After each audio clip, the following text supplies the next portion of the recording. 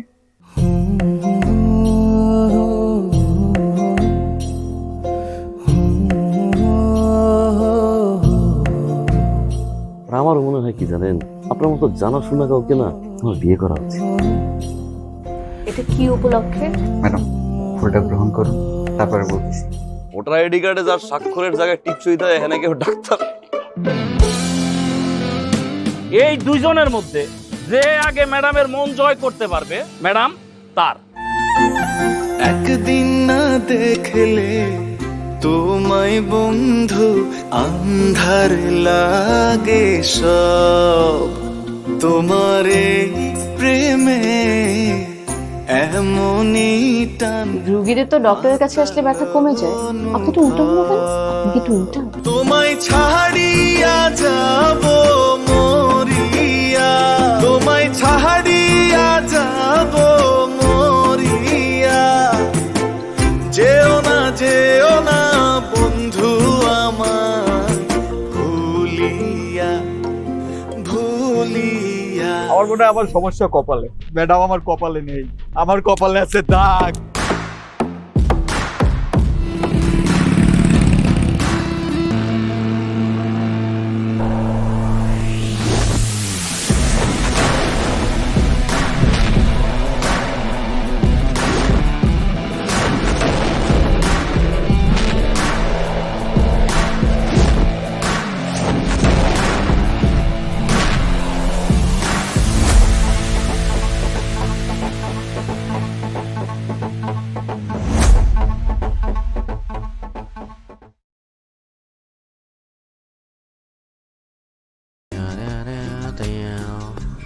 Kiếm này.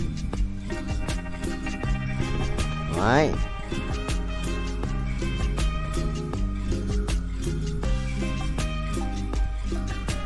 Đéo biết, đéo ra rồi. Cút.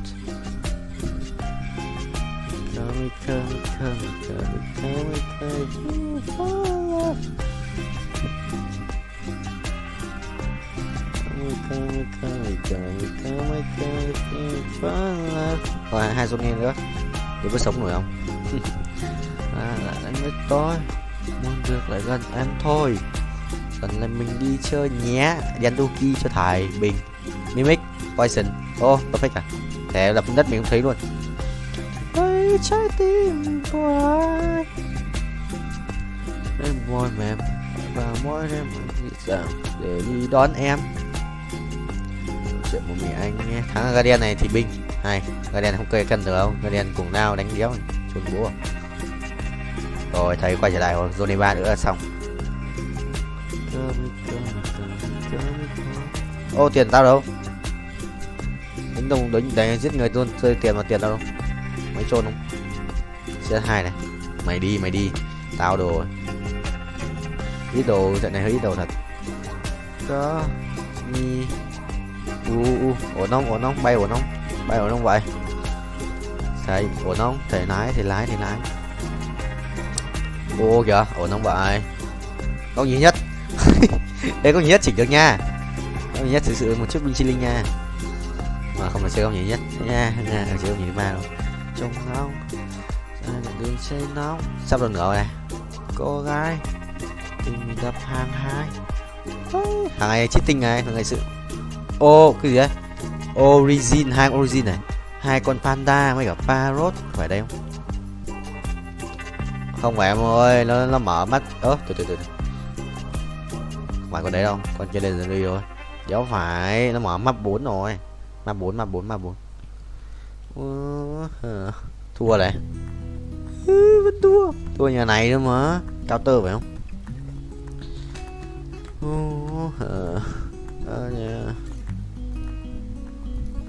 Đi hơi xa, một zone nữa.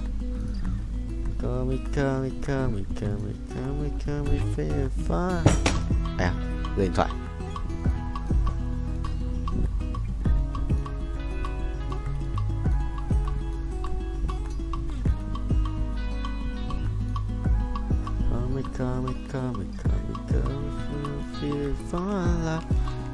Thằng Gen có một canh đồ ánh sáng nhưng là kênh 1 ạ.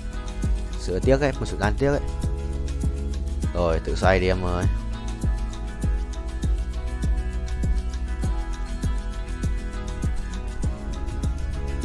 Rồi giết được một, giết được thằng xa ra. Ui đau đấy. À, thôi đi rồi, đau vai. Này nó cố nhưng mà không thể làm gì khác. Anh top 7 rồi. Bye bye 7 sử ra, con kia 4 thằng hoa nữa. Sợ chia via 4 thằng hoa vậy, đi ra 4 thằng hoa. Đi ra 4 thằng hoa. Thôi, sẽ top 7 vậy. Chịu rồi. Trôn không? Game trôn không? Chơi lại đi. Vội vàng đi ngang qua, vội vàng áng mây, ngang trời, áng mây, ngang 2,55m, 18m vậy à? Bình, sống, kiếm tiền và zone. Cuộc sống của hàng ngày của tôi với Roblox, Bình Chi Linh. Hôm là chết. Qua cầu Vĩnh Tuy để ký ức xưa. Ủa, sự đẹp ấy, bài của mình sự đẹp rồi. Mấy con pet của mình sự đẹp ở bánh xe ấy.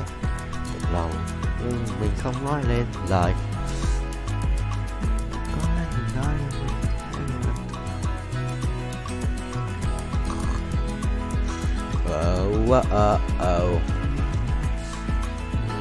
Quen. Phải chấm. Vậy thầy đâu? What the hell? Sao thầy lại không chấp nhận chỗ nào? Nhớ thương Vân Vương.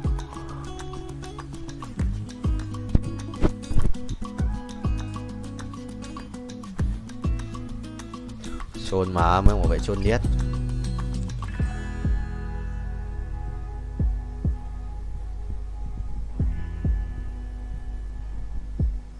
Mơ hôm nào sáng ông đấy có ngồi thấy đéo đâu lúc không nữa đâu hiện đâu ra đấy. Lúc tao về lại kêu sáng vào không thấy ông ấy ngồi đấy à. Chôn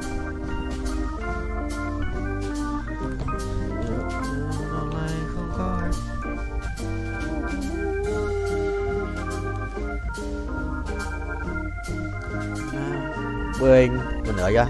23m còn 24m là cần nữa. Đi sửa của về theo theo động vật của chúa, theo động viên. Bình rồi ta lắp tên lửa và đít. Thằng kia chỉ bay như vậy, cái thằng bay 1 tỷ vòng này.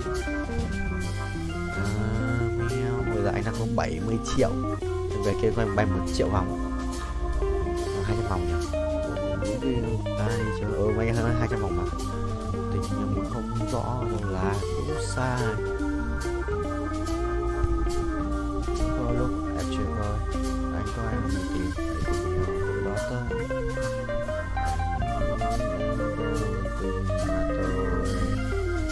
Baby em nói em tình yêu mới.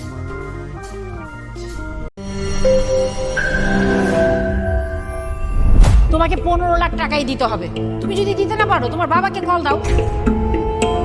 তোমার যত জমি জিরাত বাড়িতে যা যা আছে এগুলো বেচা হইলো তোমরা আমাদের টাকা পাই করে শোধ করবা।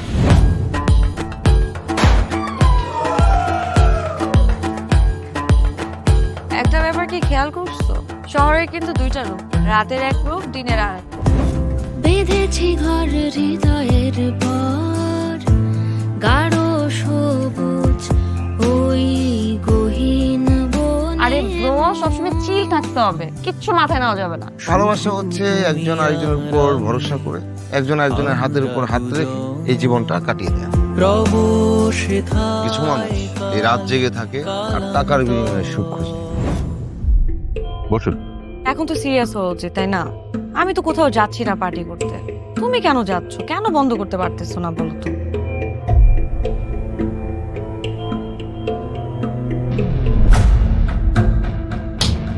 কার যে কোথায় সুখ সেটা তার প্রিয় মানুষটাও কখনো জানতে পারে না। পাশাপাশি তবু যাচ্ছি বিপরীতে, কাছাকাছি তবু যাচ্ছি বহু দূরে। Hi, you look good.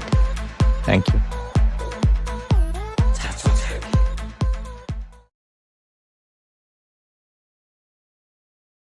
Yêu. Bằng một 5 tiếng cộng 13 tiếng. 83 11 1 là 5 16 61 tiếng rưỡi. Ok, 61 tiếng rưỡi nhé. 61 tiếng rưỡi à. 61 tiếng rưỡi ở đây đi. Ngày 6 tháng 7 thì sẽ là ngày 7 tháng 7 à. 61 tiếng rưỡi à. 61 tiếng rưỡi. 64 tiếng 45. 64 tiếng 45 à. 68 tiếng, 69 tiếng đi. 69 tiếng này, 70 tiếng. 70 tiếng. 71 tiếng rưỡi. 71 tiếng rưỡi à. Tiếng rưỡi này. Tiếng rưỡi. 71 tiếng rưỡi. 71 tiếng rưỡi. 72 tiếng. 72 tiếng. 74 tiếng. Ok. 76 tiếng. Rồi 76 tiếng. 76 tiếng nào. Để quay thêm 4 tiếng nữa. Giờ là 1 tiếng rồi, 3 tiếng nữa. Đổ đéo vào đây. Tao là chia sao mà. Tao mới là chia sao. Chia sao. Tao mới là tất cả từng chia sao. Tao mới là tất cả từng chia sao. Vừa nó đéo vào đây. Wow. Rồi chỉ cần chép phạt. Wow. 85 máu à? Nhiều máu thế nhỉ? Caro ra. Wow. Công nhận được vẫn chưa được một mà 3B, được 2B chứng minh chi linh ấy.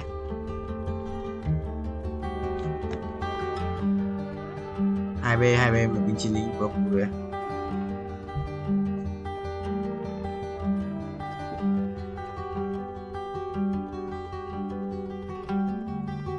thua mà top 1 phải không? Rồi bên ngay bậc thầy spam ạ. Tên trốn thế bro.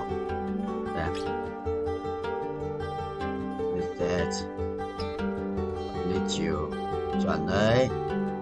1B rồi này, kiếm tầm 2B xong ra 4 kiếm hoặc ra farm tiếp. Yes sir. 2B sẽ sang map theo xong 4 cái kiếm xịn nhất đã. Rồi nice. Ban bia cảm hứng. Rất nấu quài.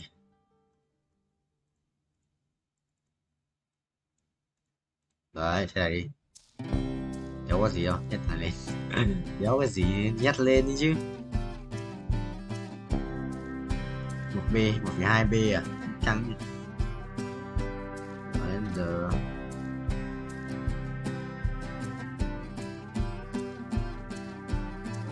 mình lại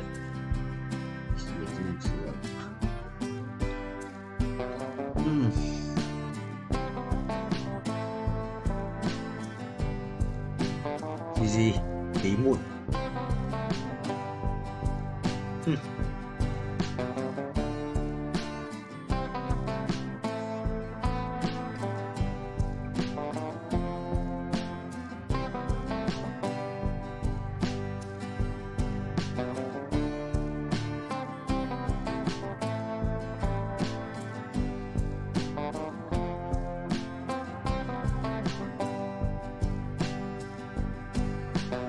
Lùi chôn à?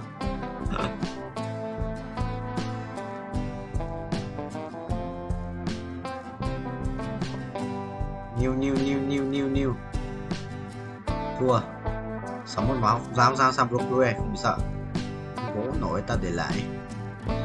28 tỷ áo rồi đi mà vậy à. Ai hết giấu rồi thằng anh khách đi giấu đi.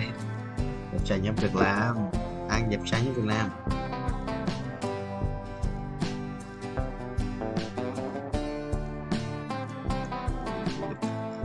Và Nguyễn Trần chuyển bẩn yes.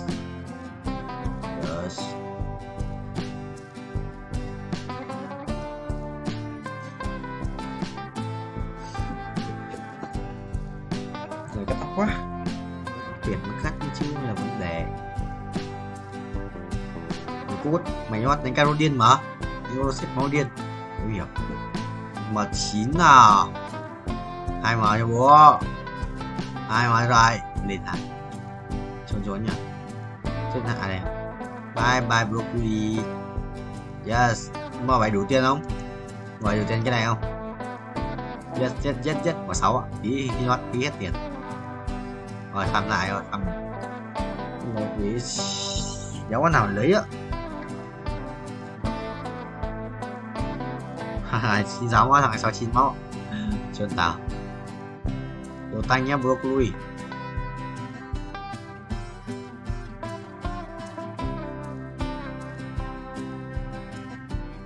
Rồi lấy cái này rồi đồ là farm 3 phủ ấy 1 tỷ 2 đến mắt tiếp theo 1 tỷ 2 hải tư là 3 tỷ 6 farm 3 tỷ 6 luôn sang móc kia luôn 3 tỷ 7 đây 37 cho nó cao tí.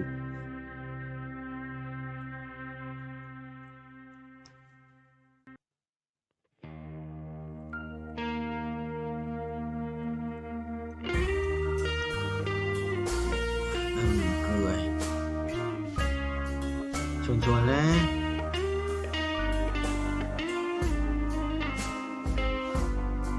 Bao nhiêu à?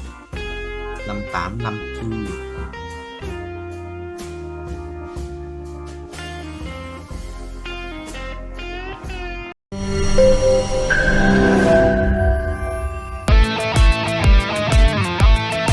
দরকার পড়লে একটা রিকশাওয়ালাকে বিয়ে করবো তারপর তোকে বিয়ে করতে তুমি যদি মরে যাও আমি তোমাকেই বিয়ে করব। দেখো দেখো বিয়ে এত সোজা আমার 5টা condition.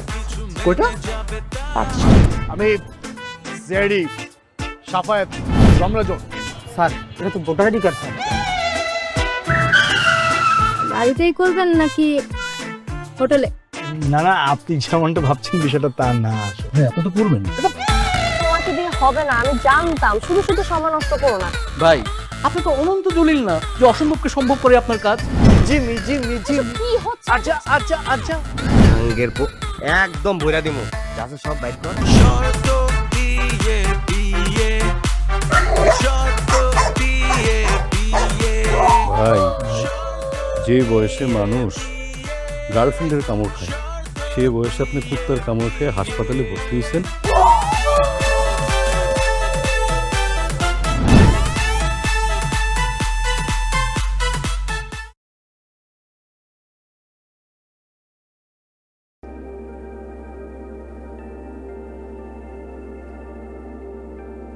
Nhật. Sao biết? Ra tầm bản thân.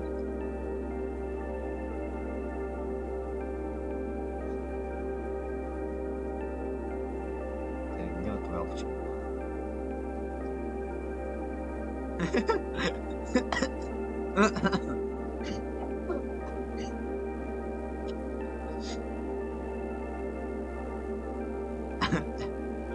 Hiểu thế chỉ có Tính nó mới hàng đầu mới Tính.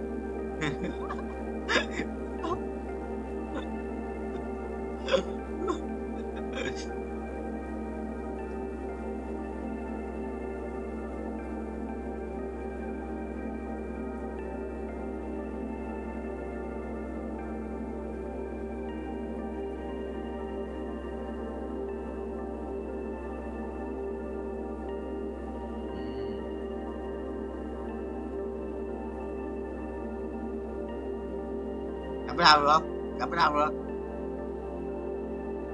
Hôm qua lần đầu tiên gặp yêu dấu đấy. Hôm qua lần đầu tiên gặp yêu dấu. Hôm mà sang nhà.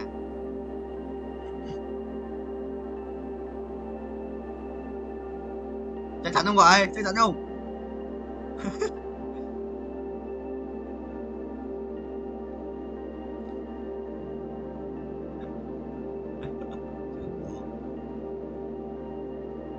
Xe kia mà không ai à?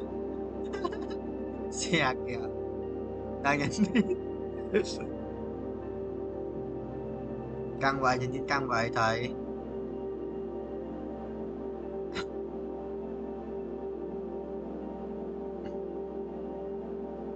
Tao gặp thằng này liên tục vậy.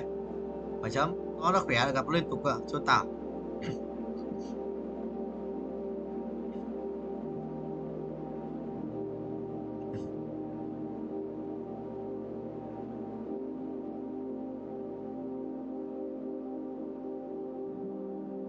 Đó thì là năm rưỡi về.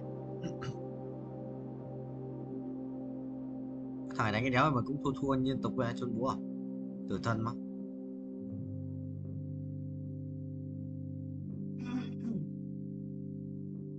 Yêu ăn đi à?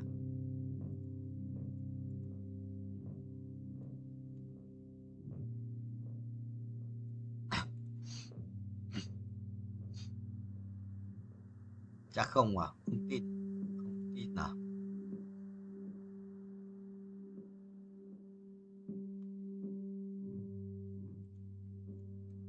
Hack tiếc à?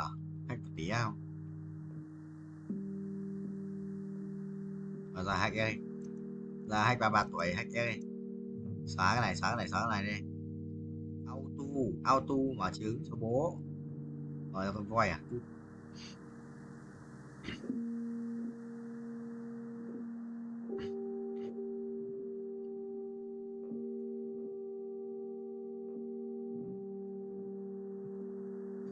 Cho broccoli. Năm mặt thì ăn cút. Rất thế nhỉ?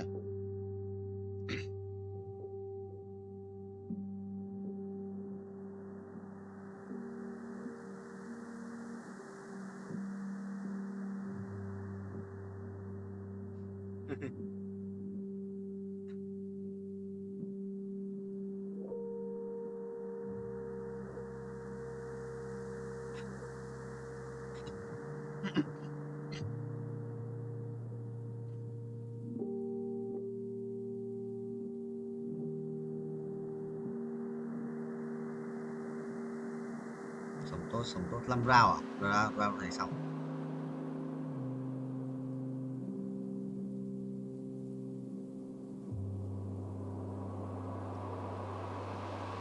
Xóa tiền nhỉ? Xóa tiền không? Cùng max down.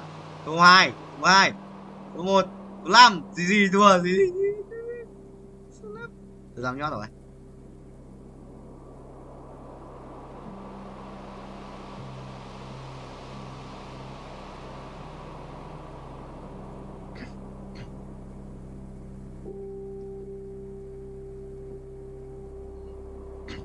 Không quản. Đây à, giám đốc NYPD xong.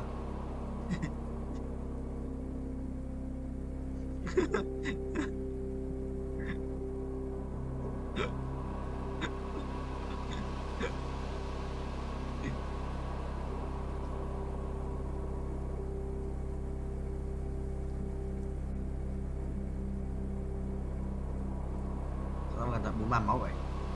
5 round sống 5 round nhỉ? 43 máu sống 5 round mà anh em.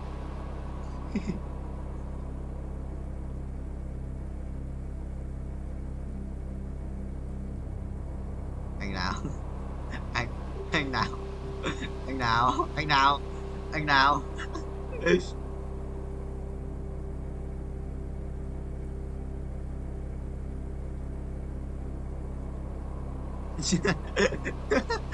Cháu Hiếu à?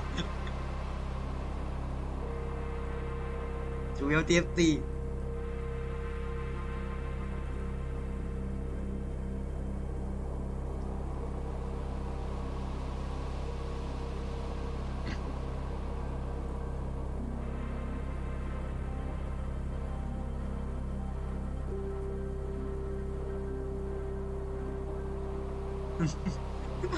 Này Hiếu à?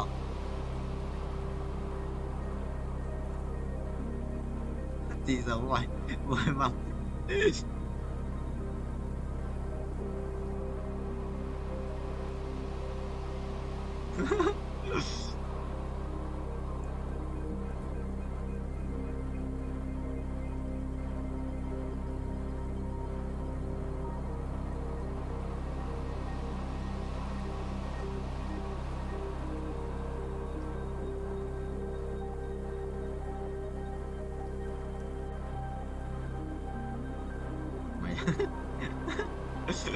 Lý à? Hỏng rồi, anh đi rồi, anh đi rồi. Khỏe đấy, tanh khỏe quá, tanh khỏe quá. Làm phép mà chứ. Nào, thử hai chết, biết rồi. Yes, lấy cuối.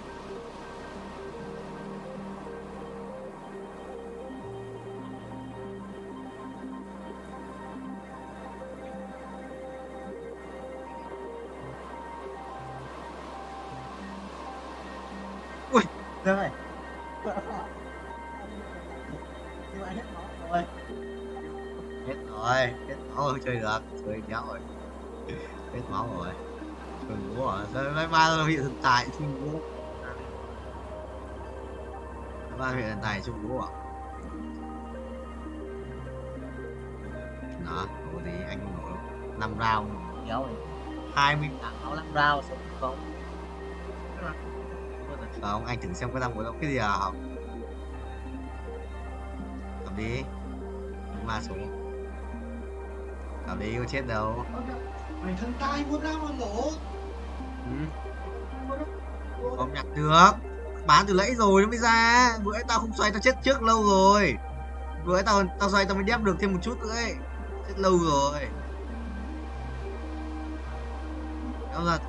Kéo ra từ đấy một tí cay một vứt. Không bố à. Tao gặp cái thằng mạnh nhất đấy chứ.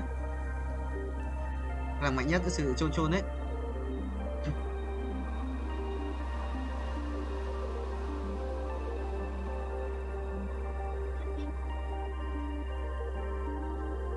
Thì ra từ lấy 2 anh đã full rồi đấy.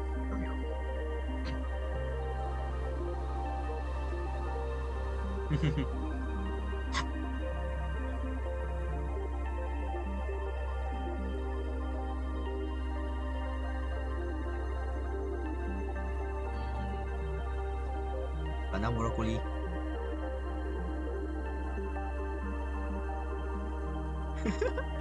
Có hiểu.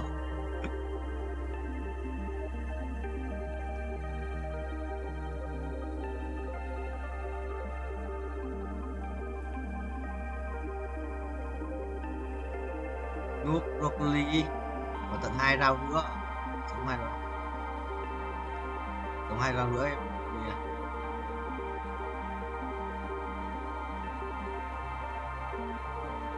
Ai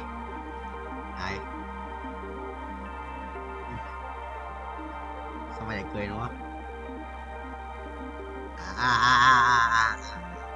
à